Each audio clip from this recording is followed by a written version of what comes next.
Throughout today's session, please do not hesitate to send any questions that you have in using the chat feature or raise your hand. I will be monitoring the chat to see if there are any questions to make sure that draw Emily's attention to those and let us know if there's anything that we can do. Also joining us today are our colleagues Joe Peters and Lisa Almeida. So please feel free to text, message, or just chat with any of us and let us know what we can do to support you.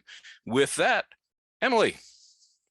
Good afternoon, everyone. I am so excited to be here. So excited that this catchy little title is connecting with some of you and that you decided to join us today. I'm appreciative to have Tony as my co-pilot while we navigate through this webinar. This is intended to be very interactive. It's not your hide behind the camera kind of webinar. We'll be doing breakout rooms and chat, so we will be doing some interaction. So with that, let's take just a minute to make sure if you haven't used Zoom in a little while that you remember where all of the features are. We will be using the raise hand feature. If you aren't familiar with where that is, down at the bottom of your screen, you will see reactions. And if you click on reactions, you will see the button to raise your hand. If anybody needs to practice that, feel free. And the same button that raises your hand also lowers your hand.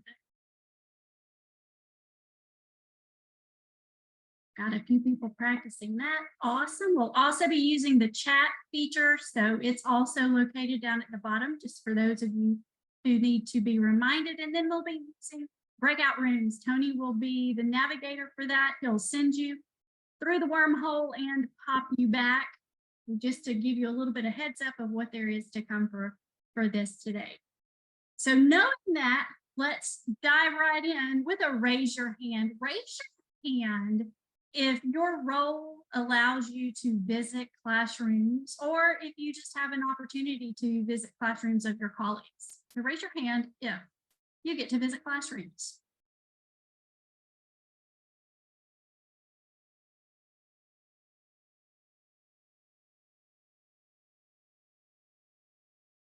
Awesome. So lots of hands going up. Thank you for that. The great thing about getting to visit others' classrooms is it allows you to step out of that teacher role and look at the interactions that take place in the classroom just a little bit differently. And it was on a classroom visit one fall day into an 8th grade science classroom that really made me start to look at classrooms a little bit differently. When I walked into the classroom, and some of you have ever been in middle school, you'll connect easily with this. The kids were, throwing their hands up in the air. The teacher was in the front of the room, popcorning questions out. They were wiggling on the ends of edge of their seats. It was just borderline chaos. If you've ever seen that, they were doing a review game. And so the teacher was asking just as many questions as she could as quickly as possible. And the kids were, obviously raising. And for some reason, this little girl in the middle of the classroom caught my attention. She had this long, wavy, dark hair that was a little bit unkempt. She was wearing these glasses that were dark and had really heavy frames. She had on a faded t-shirt and this floral skirt, and I vividly remember what she looks like. And at first I saw her and she was just so excited, raising her hand, raising her hand, raising her hand. But over the course of the time I was watching the classroom, her hand got lower and lower and lower. And then she slumped in her chair and then just kind of started staring at the ground. Each time the teacher passed her over, she just faded. And while I watched that, it made me start to think about every time I had seen a student in the classroom that seemed to be there in body but not in spirit, or those students who looked for any reason that they could to get out of the classroom, or those kids that are constantly wandering the hallways. And that is what led me to this place of thinking, we have a ghost problem in our schools. There are lost spirits wandering our hallways, they're hiding in our restrooms, but mostly they exist in the backs of our classrooms. They come into our schools day after day, week after week, hoping that someone will notice and they'll reach out. Some of them are kind of subtle in how they reach out. There are those kids who might hang back after class and try to have conversations with us. They raise their hands maybe a little bit too much or call us over to their desk because they want some kind of affirmation. And either the haste of the day or the number of kids that we have just kind of makes them go a little unnoticed. Then there are the kids that you can't help but notice. They're the ones that when they come busted into the classroom, the papers are flying and the desks are moving and kids are shifting one way or the other, kind of like the poltergeist in the classroom. Those ghosts are the ones who tend to be a little bit angry that they're there, a little bit angry at everyone in their presence. And then there are the ones that are usually in the back of the classroom. They sometimes look a little bit like this. And a friend of mine refers to them as suffering from the 4 downs. He says they have their hands down, they have their heads down, they might be wearing hand-me-downs, and their outlook on life is a little bit downtrodden. Think about your classrooms. Gaze down your hallways, survey the backs of your classroom, and you see them. And you see their faces. Do you know their names? And do you know their stories? Think about your ghosts and what they might have in common. Think of at least 2 characteristics that you can name that your ghosts exhibit. When I count to 3, type those 2 characteristics into the chat. 1, 2, 3.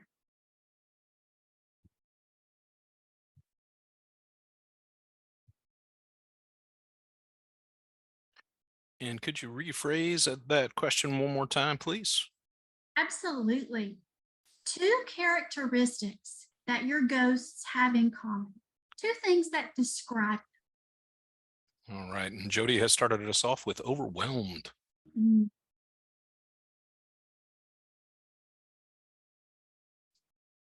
Polly wrote in no eye contact. Confused, avoiding connection.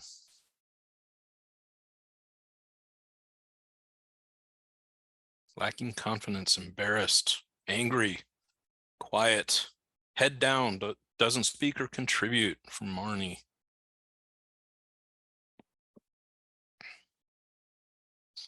Avoidance behaviors, passive, shy, misunderstood, never smiling.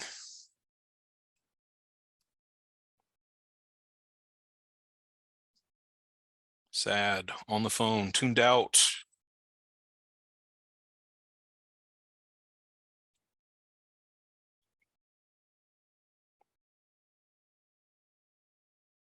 When I say go, take 30 seconds to read everything that's now in the chat and find something someone else put that made you think of one of your ghosts.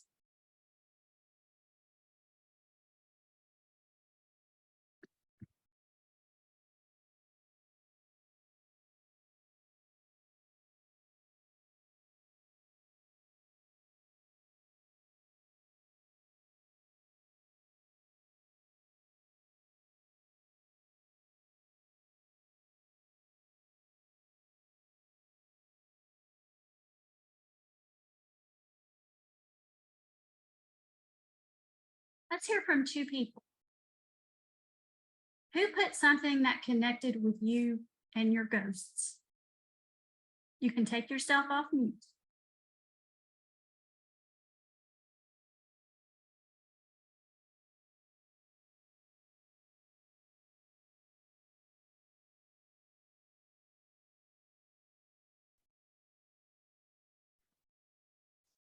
That anger that shows up in such quiet, hurt ways. And so seeing that Halima saw it as angry, I thought was really perceptive. Mhm. Thank you. One more.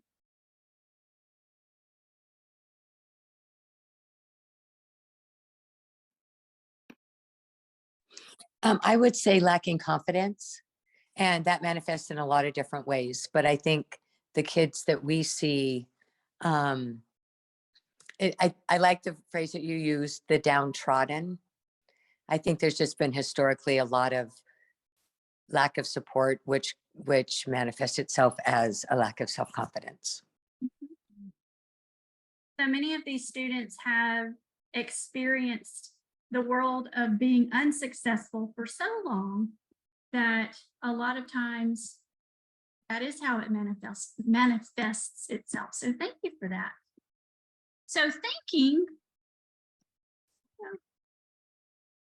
really quickly reviewing what are some of those risk factors. When we think of what causes ghosts, what creates our ghosts, what makes them show up in our classroom, we generally lump them into 3 categories. Those kids that are never there, those kids that are habitual failures, and then those who misbehave. And when you think about chronic absenteeism, there was a report that came out of, it was published in Ed Week, that said 1.3 million students disappeared during remote learning. 1.3 million kids. They were on rosters prior to going to remote learning, but they just disappeared during that year. Some of them obviously went to homeschool, others of them went to private schools, but a lot of them just simply disappeared. And when you think about chronic absenteeism, in most of our school districts, that is qualified as 10 or more days in a semester.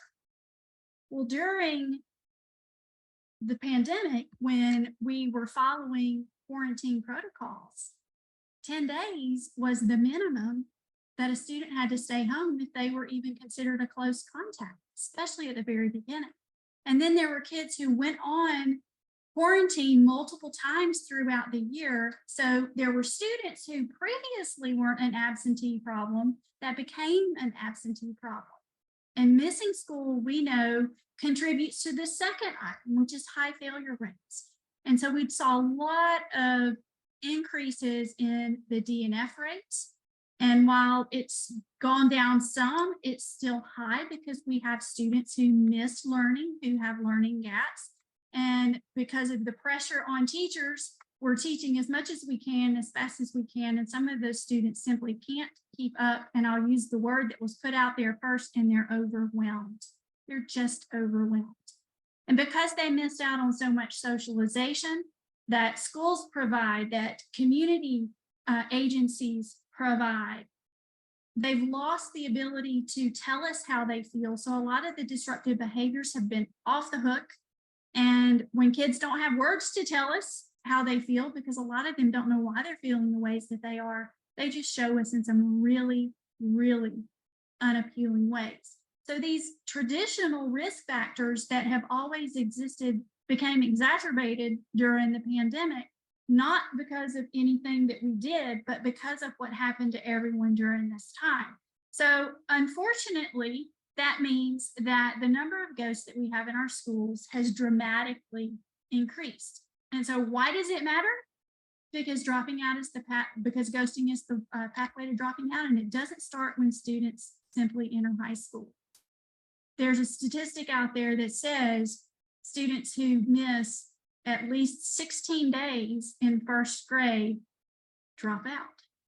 So again, put that to the quarantining protocols, and we might have a really serious dropout time bomb looming out there in our future because of what has happened to our students. So then what can we do? So it's not all doom and gloom. There are lots of things that we can do to help hone our ghost whispering skills. Let's do another raise your hand. Raise your hand if you remember a show that was in the early mid-2000s called The Ghost Whisperer, and it starred Jennifer Love Hewitt. Anybody out there remember that one? So we have some folks out there. Okay, it's not canceled. And I don't even think it's made it to reruns. But one of the things that happened to her, she learned that she had this special gift. Ghosts would contact her, they would reach out to her because they felt like she could help them resolve some issue, whether it was a conflict with a loved one or some business that was unresolved. Somehow they would reach out to her because she could communicate on both sides. We have teachers with the ability to ghost whisper to students. And I dare say that because you're here, you probably have this gift. We just don't always remember how powerful it is. And some of the ghost whispering strategies that we will share here are not new, they're not unique. It's just sometimes we need to be reminded to use them with intention and with urgency. So starting with ghost whispering in the classroom, what does that mean? It's communicating to our ghosts that they are seen, that their learning is important, and that we wholeheartedly believe in them and their ability to be successful. Summing that up, it's about relationships, it's about engagement, and it's about expectations. Emily, on that point, Marnie just sent in, sometimes I don't think they're dropping out. I think they're leaving because they don't have a sense of belonging or have home and school support. Oh, thank you for that. That's really powerful. And I agree with you. I agree with you. So starting with that relationship piece, that connection, we have to know them to see them. We have to know who they are. So when you think about those students who came to mind when you were thinking about your ghosts, how well do you know them? One of the things that I notice a lot in classrooms is that teachers, for whatever reason, either don't know or don't remember some of their students' names, or they do a terrible job of pronouncing them. Maybe you're one of those people who has a difficult name to pronounce. And one of the things that research tells us is that incorrectly pronouncing a student's name is damaging to that relationship.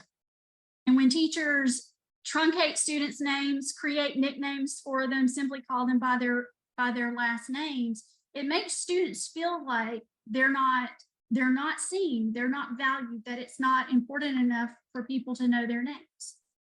In reading about that, it reminded us that your name is a gift. It's one of the first gifts that you're given in life. It's part of who you are. It's part of your family history. It's part of your culture. And when we don't take the time to get to know our students by name and pronounce those names correctly, that we're essentially letting them know that they aren't valued. And we all have those things that we do, whether it's seating charts or name games that we do at the beginning of the year to make sure that we know students, but making sure that it's not just that we know their names, but that we correctly pronounce them and call them what they want to be called. And then beyond that, digging a little bit deeper, there's a great strategy called the 2x10 strategy. And that helps us get to know students outside of academics. There are so many times that we find ourselves in conversations with students about academics and the work that they need to get done. But how much do we really know about them? So the 2x10 strategy says you select a small number of students, you spend 2 minutes in conversation with them each day for 10 consecutive days. Now notice it says small number. That can vary depending on how many students you have in a class or in a given day. So you have to determine what that is, and you have to determine which students might need to be higher on the priority list for that. But one teacher that I had try this, she used it walking to and from lunch with certain students, and she did this every day. It was a high school, and so one of the things that she shared after doing this for just a short period of time was how much she had learned about her students and things that she wouldn't have known if she hadn't taken the time to do that. And bigger, the students were participating more. It's that relationship, it's that comfort level that makes us, more willing to take risks, more willing to participate in class. And when you think about the adages that we always hear, no significant learning happens without a significant relationship. Kids don't learn from people they don't like. This is that opportunity to make the connection with students so they're more connected to the classroom, more connected to the school, something that we all lost when we were on remote learning. So 2x10 is just a really simple way that we can get to know some of those students, connect with some of those students that we know might be struggling a little bit, or ones that just tend to feel like maybe they're just a little unseen, but it's using it with urgency. And then just a reminder that relationships don't just organically materialize. They require hard work and intention.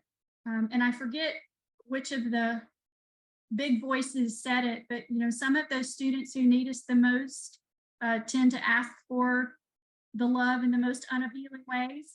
And so, just really thinking about the hard work that goes into every relationship.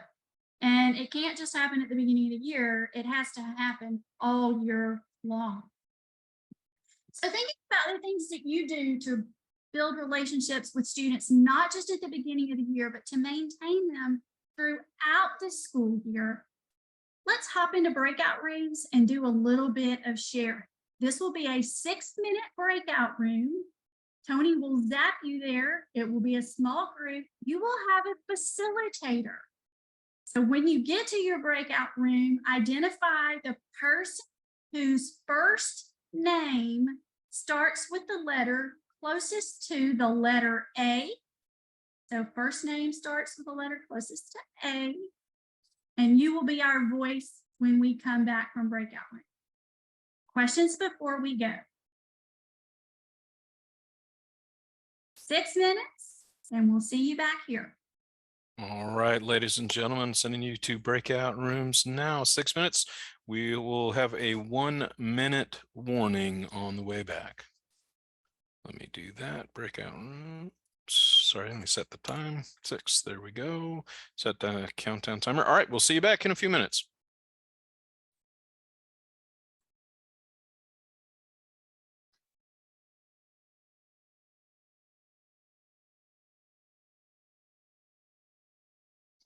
All right, ladies and gentlemen, thank you for returning from the breakout rooms. We appreciate it. And back to Emily. Hopefully everyone had a rich conversation and maybe picked up a new strategy or two. So we want to hear a share out so we can continue to add to our toolbox. We will hear from the facilitators for breakout room 1, 3, and 5. And I've got my fingers crossed that you remember who you are. 1, 3, and 5.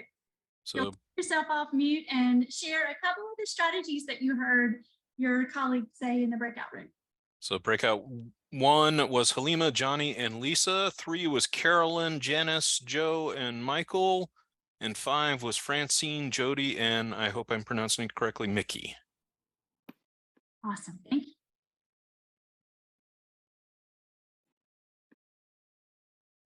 I'll go ahead and speak to about our group. As much as I loved your, I guess, was it first name or last name? We'll go with last name. I'll be the facilitator. I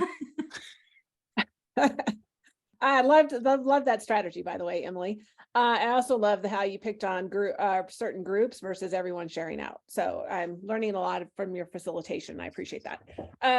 Okay, so back to the question, a couple strategies, and I've heard this from one of our colleagues as well, that administrators are putting their offices in the hallway.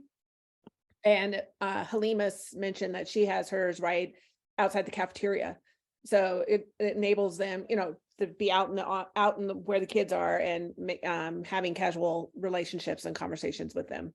And then we also talked about just getting to know the students, what their interests are, and them getting to know us as well as people and what we like, versus just being the teacher or the leader. So.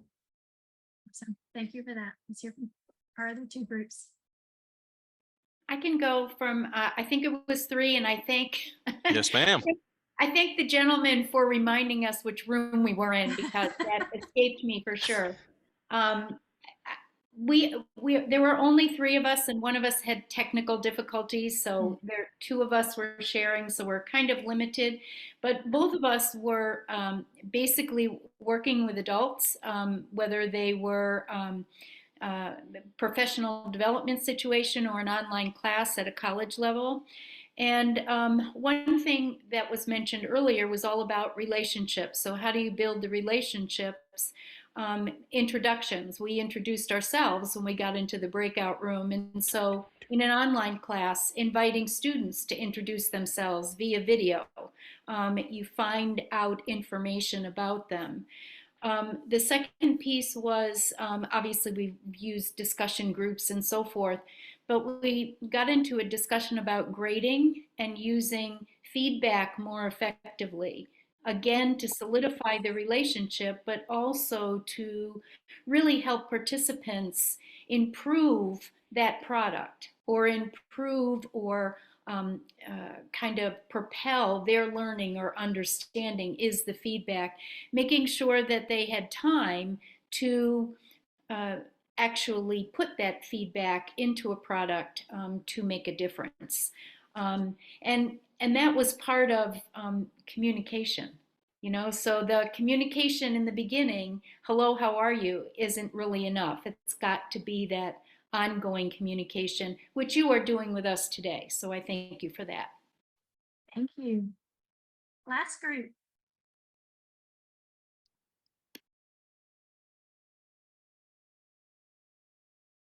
And that would be Francine, Jody, or Mickey, if they're willing to chime in.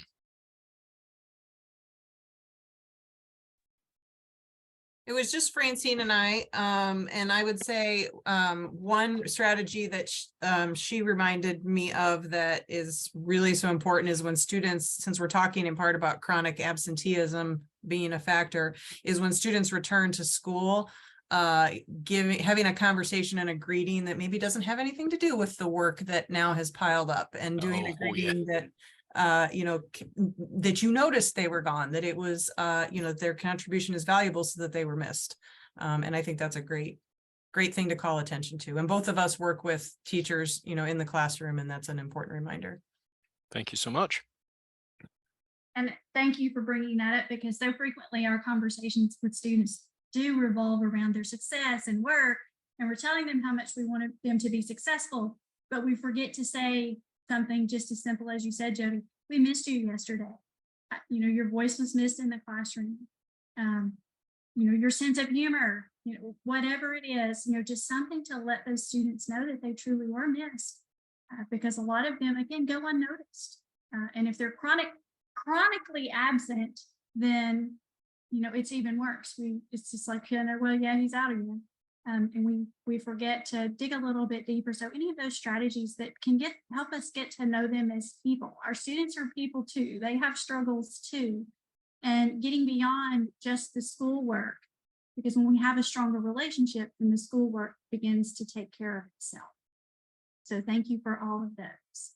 So now that we've thought a little bit about the relationship piece, and that is one of those things that we could spend days talking about, strategies to build relationships, building stronger relationships with students, maintaining relationships, because even, simple things as behavior problems in the class break those relationships, and rebuilding the relationships after things like that happen. To Yes. that point, Emily, Marty sent in a really interesting comment. She wrote, I think you tell them what your triggers are. They're going to figure them out anyway. So share and ask them what their triggers are. Yes. Sometimes we need to model those human behaviors for them. So thank you for that. So then the second message is about engagement and communicating to our students that their learning is important to us. We hound them a lot about missing work, but then there are things that we can do that lets them know that it's not just about compliance and getting the work done, but that we really want them engaged in the learning process. And if you're familiar with the work of Bob Marzano, he has the highly engaged classroom where he talks about attention precedes engagement, and you can capture attention, but you have to invite engagement, something my dear friend Polly Patrick, who is on the call with us, shared with me back in 2018 when I was listening to her speak. So what is engagement? We define, for our purposes, engagement as the mutually focused attention of students and teacher on curiosity, challenge, and learning. curiosity, challenge, and learn. 3 big words. And one of the things that we tend to think about as teachers when we talk about motivation and we talk about engagement is that it's something that is intrinsic within students and that it's not something that we as teachers can influence. And so we have to think about what can we do to make the work relevant for students? What can we do that makes them value what we're asking them to do? And in the high schools that I work with currently, and some of the even middle and elementary schools, what we're seeing is students are disengaging from the work because they don't see value in it.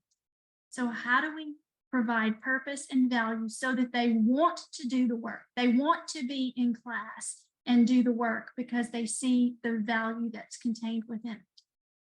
One of the easy things to do to start capturing attention and getting that engagement is greeting students in the doorway. Again, the number of schools that I am in that I don't see teachers in doorways, in hallways, greeting students when they come in. There's a great video from Edutopia that shows, obviously that how much it increases, but it's all of these teachers who are doing this, so glad you're here. And we see the things on Twitter where they're high-fiving. Every different student has a different hug or handshake or greeting.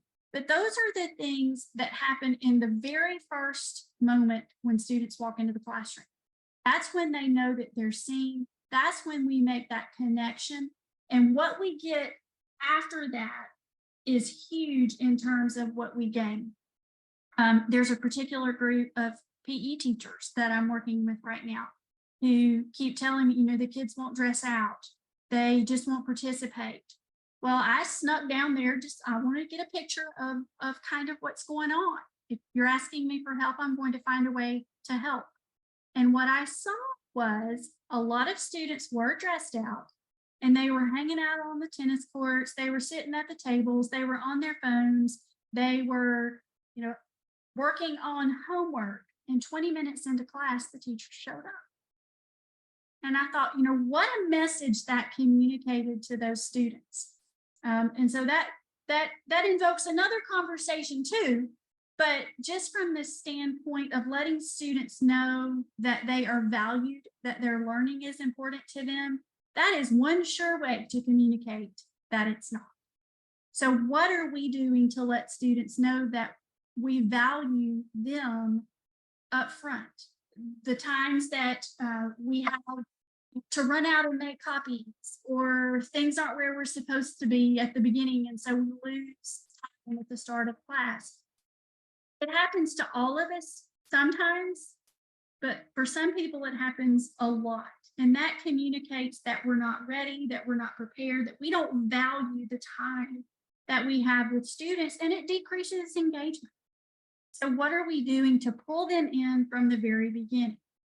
Capturing attention, but inviting their engagement. That is a huge shift in thinking.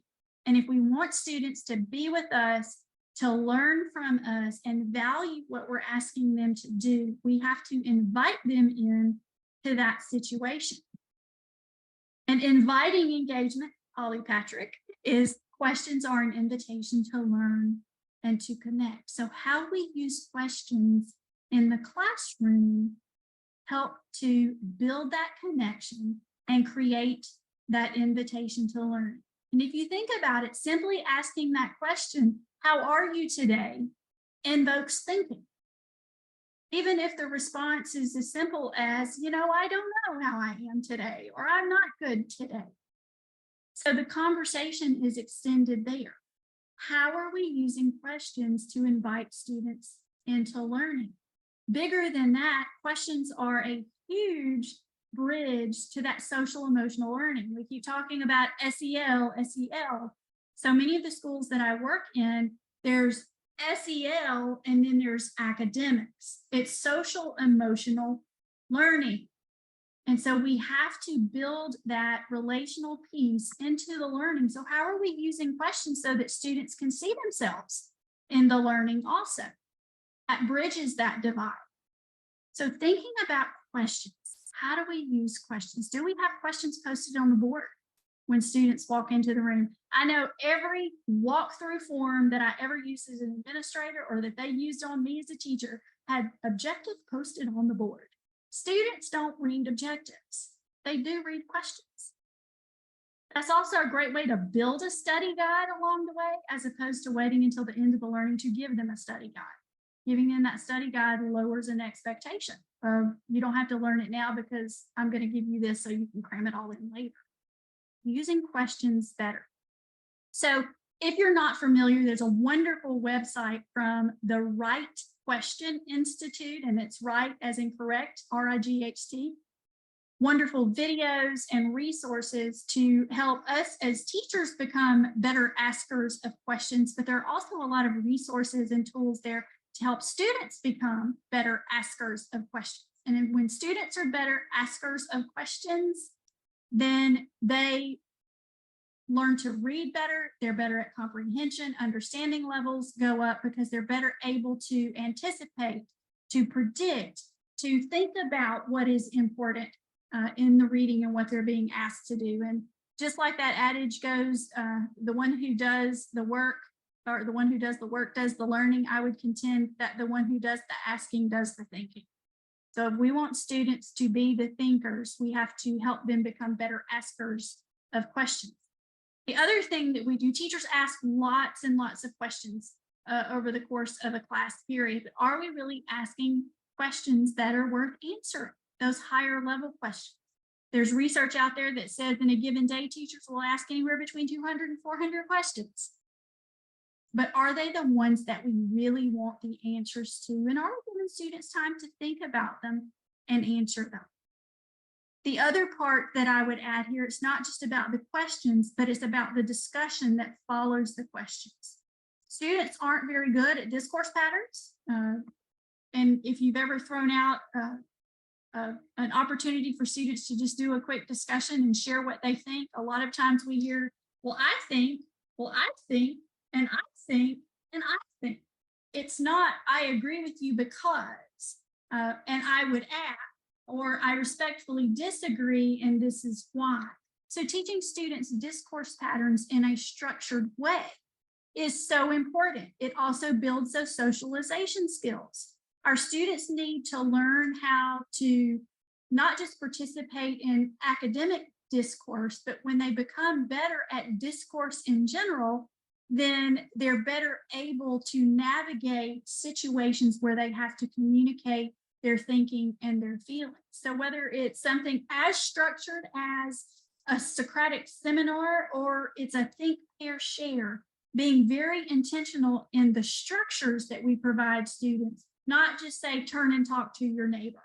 Because when you leave it that open for those students who might be reluctant to share or are not comfortable with talking to people they don't know, then they're just going to sit there and be quiet. They need those things that are incredibly structured to help them be able to do that. Sentence frames are fabulous. Even as a grown-up, I like to have sentence stems so that I know, okay, this is how I'm supposed to respond to this particular prompt. So it's just an additional scaffold or support that can be really helpful for students. And then the last one, the I believe in, that's that whole idea of expectations, and expectations influence learning.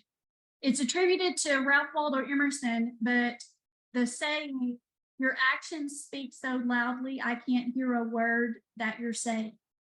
We intentionally and unintentionally communicate expectations to students in the way that we interact, in the things that we ask them to do. And the view that we adopt for ourselves, if you're familiar with Carol Dweck's work on mindset, how we view ourselves profoundly affects the way we lead our lives. So if I believe that I'm a good student and I can be successful, then I'm going to live my life one way, versus think of so many of your students who don't think they're successful. They don't think they're smart. They don't think they can do the work. And so that's who they've identified themselves as, and that's where they work. So changing the whole view starts with expectations. And in some of the research that I've done over the years, and just listening to teachers, if you ever, stand in the teachers' lounge or where teachers congregate, you hear teachers talking a lot and using things like, oh, these kids are just so low. Wow, this is just such a challenging group.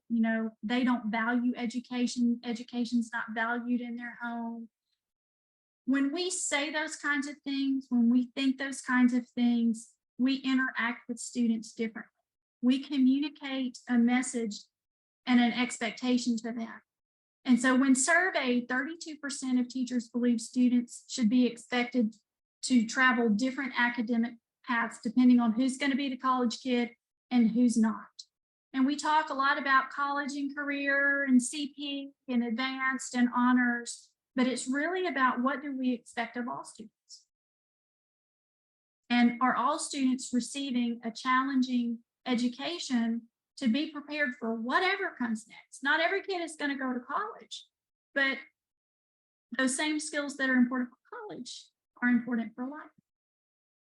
On the other side of that, you had students who said that they would have worked harder if teachers would have demanded more of them. Now, coming with a demand also means there's a relationship and there's support within that. So when we build that relationship, when we let students know that their learning is important to us and that we expect them to be successful, then they're more likely to hang with us and get the work done. So if you went through education programs many years ago, like I did, one of the things, studies that was always shared with us was, I call it the TESA study. It's the Teacher Expectation Student Achievement. Some call it TESA. It has different names, but the findings were released in the early 80s. But what they did was they observed teacher behaviors with their interactions with students for high achieving students and low achieving students, and then made the comparison. And what they found out is that teachers provided higher level questions, more wait time, and more praise to students they viewed as high achievers versus low achievers. So our behaviors change unintentionally. And sometimes it's where we just want them to be successful. So I'm going to ask them a question I know that they can answer. And it's a low level question. So it comes from a good place, but it's a lowering of expectations. So thinking through equitable expectations, we provide opportunities for all students to speak in class. Student voice is important.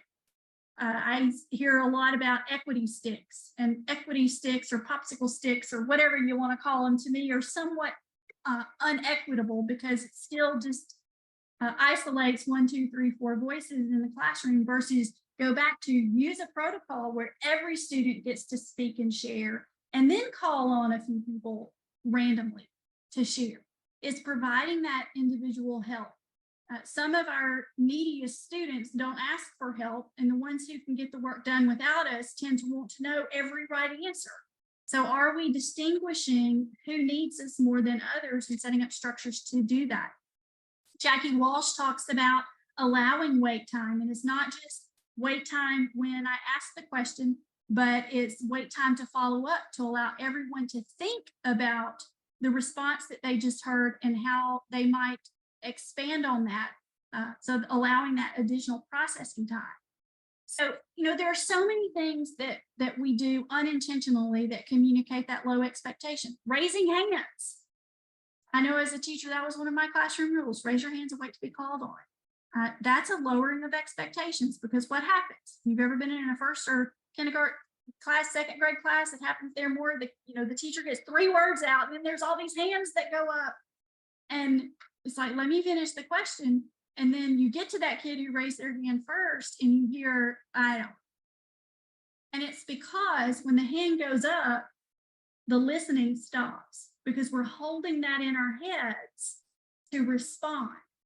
So we don't hear anything else that's said. And then the minute a kid tunes into something that happens or gets distracted, they forget what they were going to say. It also lets some kids know that I'm off the hook, because there are 5 hands raised, so I don't have to raise mine. So she call them. So it's a lowering of expectations. Simple things like, oh, you can just get the notes from somebody, because we know that when kids are copying stuff off the board, they finish at different rates. And there's that kid who always lags behind. And then we say, oh, you can just get it later. Well, it's not that important for you. It's just important for everybody else. Again, unintended messages that we send. So we want to make sure that kids know that their learning is important to us. We want them to be engaged and that we have high expectations for them. So let's head back into breakout rooms again. Think about your actions in the classroom. What is something that you might be doing unintentionally that communicates a low expectation? And what is something that you could do instead?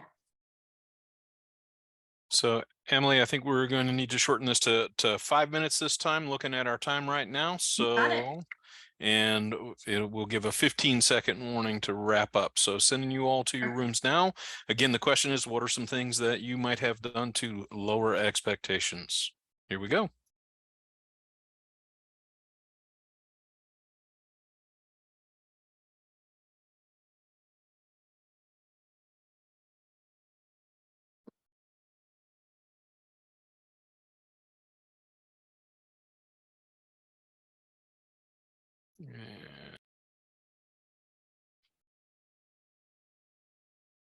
And thanks, Tammy, for putting your name in there. I neglected to ask when we were in the breakout room together.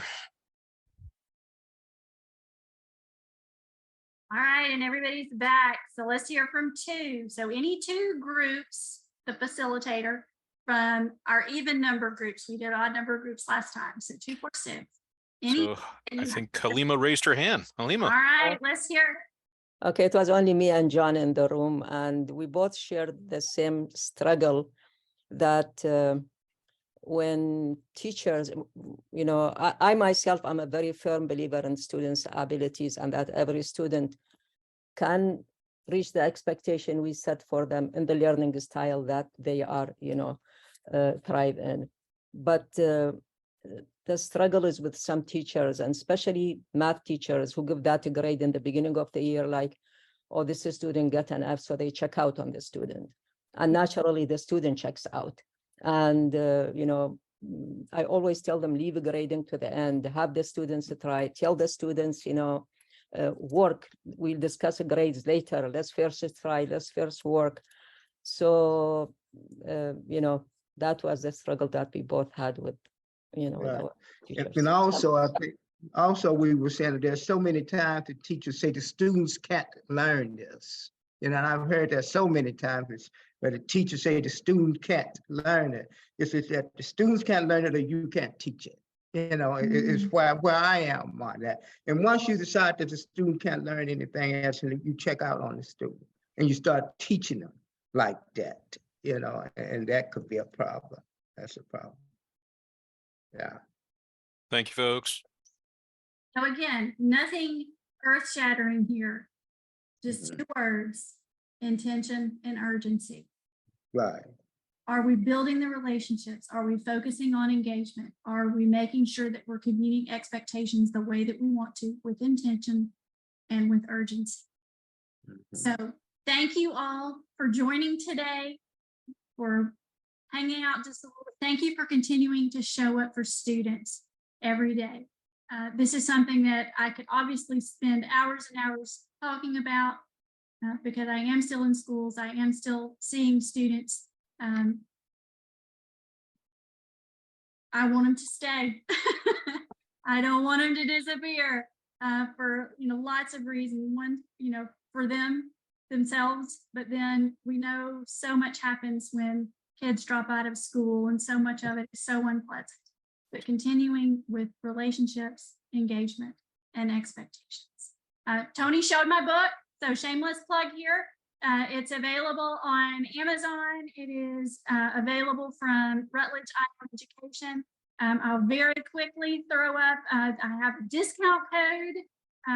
If you order from Rutledge, it's get this moving.